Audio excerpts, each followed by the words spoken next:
We're doing a Nearpod on the other three genres. Yesterday we did fiction. Today we will focus on drama, poetry, and nonfiction. There are a couple slides you'll need to write down the answers to your questions and then send me a picture of your answers. We'll start with drama. Here's a short video. Final literary genre is drama. This genre includes all plays or anything meant to be performed. In this way, one can argue that all scripted television shows and movies are a part of drama. They are written with the intention of being performed for an audience. The great playwright Shakespeare himself wrote that for the same reason. All of Shakespeare's plays, the ancient Greek plays, and any modern-day musicals and shows are examples of drama. Like fiction, drama can also delve into any imaginative subject matter. However, it might be limited based on the stage it must be performed on. Plays are also technically written in prose, but more specifically, they are written as dialogue, which is conversation. Plays describe characters, setting, plot, and motives all with dialogue. Whereas in the other three genres, those ideas can simply be clearly stated, in drama, everything must come out with conversation or obvious actions the actors could physically display. In this way, drama stands out from the other genres.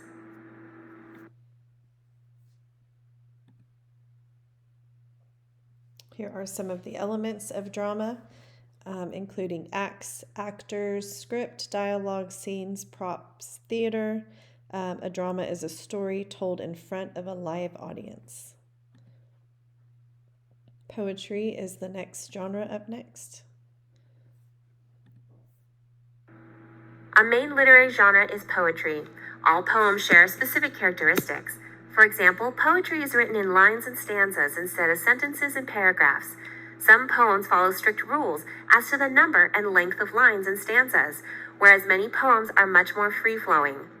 Most poetry is abundant in figurative language, using devices like a simile, metaphor, hyperbole, onomatopoeia, alliteration, rhyme, and much more. Poetry can claim an emphasis on imagination, emotions, and heartfelt ideas. Poetry is usually shorter than the other genres, but some poems are classified as epic poetry, which is long narrative poetry chronicling heroic deeds and serious subject matter. Here are the elements of poetry. You'll find mood, theme, a rhythm, meter, rhyme, stanza, and lines. A poem is a collection of words written to inspire ideas, imagination, or emotion.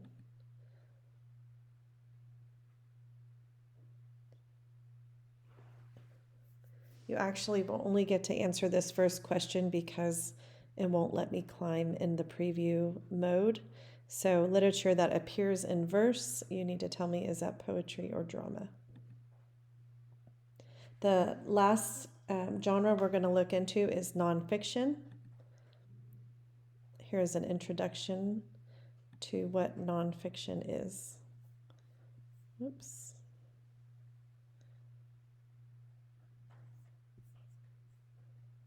Maybe.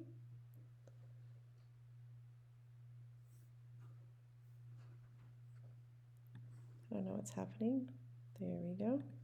A third broad literary genre is nonfiction. If fiction is fake, then nonfiction is the opposite. It comes from real life. Works of nonfiction are all based in real-world experiences. When you read the newspaper, you are reading nonfiction.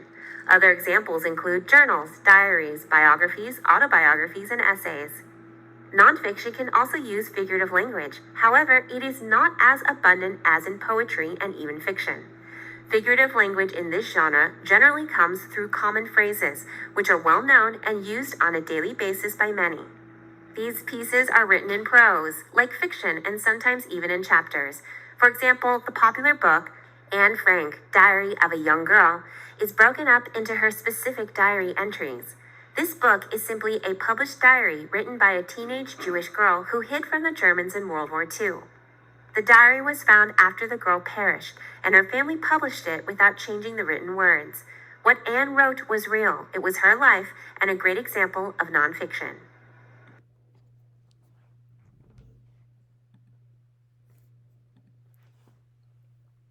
So nonfiction is writing that deals with real people, places, and events, and like they said, it's the opposite of fiction. Under the nonfiction genre, there is a subgenre, just like we looked at different subgenres in fiction. This is an autobiography. Biography is the story of a person's life as told by that person. The subject of the story is also the author. Autobiographies can turn out to be just as fascinating as an imagined story. Let's look at more specific traits of the autobiography. As already mentioned, the autobiography is the story of one's life written by that person. Mostly, autobiographies are written in first-person point of view. This means that the narrator, or person telling the story, is also in the story. You can tell if a story is written in first person if the narrator uses the personal pronouns I, me, and my. Autobiographies are usually book length, since the author usually covers the events of his or her entire life. Here are some examples of book-length autobiographies. I Know Why the Caged Bird Sings by Maya Angelou. The Story of My Life by Helen Keller. My Biography by Benjamin Franklin. The Autobiography of Malcolm X by Malcolm X. Long Walk to Freedom by Nelson Mandela.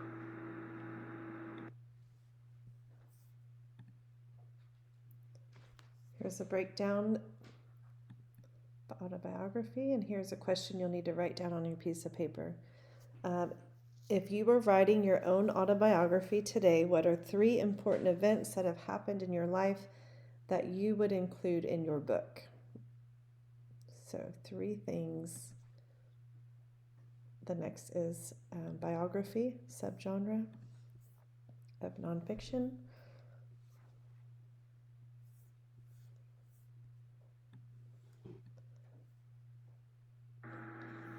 Can you imagine what it would be like to visit the moon? What would it be like to be the first president?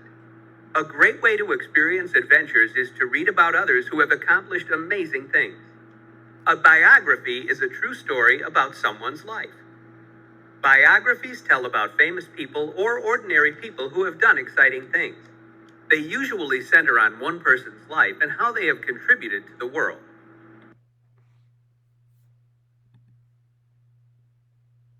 So here are things that you include in a biography: hobbies, interests, activities, family members, the date of birth, place of birth, character traits, important childhood events in school life, later in life, and date of death and place of death.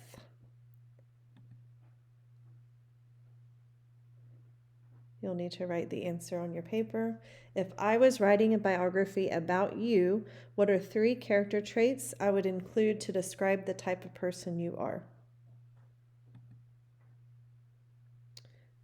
And the last subgenre we're going to look at is informational text under the nonfiction genre.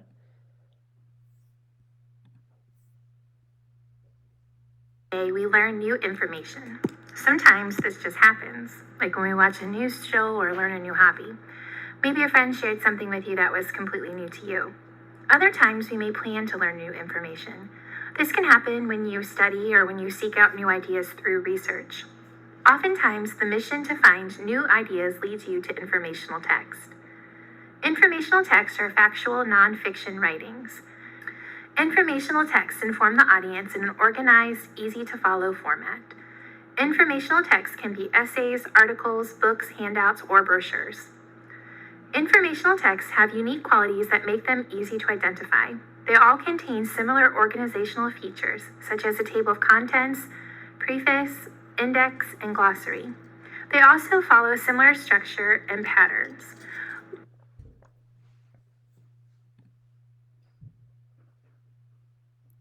So I want you to give me one example.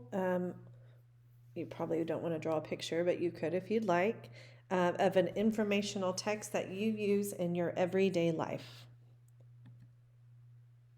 All right, and then your last section is going to be matching. So basically you'll just need to write which definition goes with which term that we learned today. So I hope that this is helpful, and I look forward to seeing your work.